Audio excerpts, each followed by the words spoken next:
ખબરોમાં બન્યા રહેવા માટે બેલ આઇકોન દબાવો અને એબીપી અસ્મિતાને સબસ્ક્રાઇબ કરો। ઉત્તર ગુજરાતમાં કેનાલમાં ભ્રષ્ટાચારના ગાબડા પડવાનો સિલસિલો યથાવત છે। મહેસાણામાં એક જ દિવસમાં 2 કેનાલમાં ગાબડા પડતા ખેડૂતોમાં રોષ જોવા મળી રહ્યો છે। મહેસાણામાં સાપાવાડા માઇનર કેનાલમાં 45 ફૂટ લાંબુ ગાબડું પડતા પાણીનો બગાડ થઈ રહ્યો છે।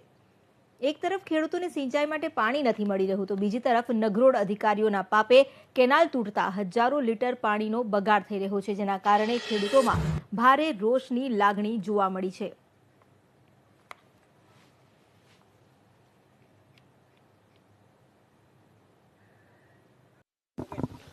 મહેસાણા જિલ્લામાં કેનાલો ફાટવાનો સિલસિલો યથાવત છે। હું ઉભેલો છું સાપાવાડા માઇનર કેનાલ ઉપર।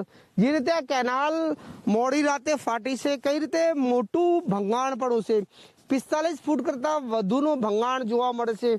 નર્મદા વિભાગની લાપરવાહીએ ખેડૂતોને બરબાદ કરાશે।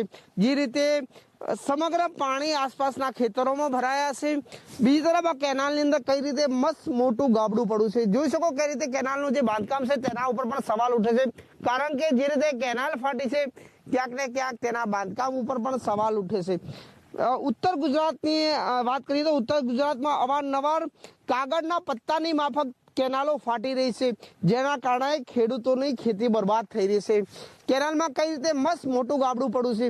નીચે પણ આપણે બતાવીશ કે કઈ રીતે અંદર જે છે ધોવાણ થયું છે। સમગ્ર કેનાલ જે છે તેના કામકાજ ઉપર પણ સવાલ ઉઠાશે, કારણ કે જે રીતે કેનાલ તૂટે છે ક્યાંક ને ક્યાંક લોકોની ખેતી બરબાદ કરે છે।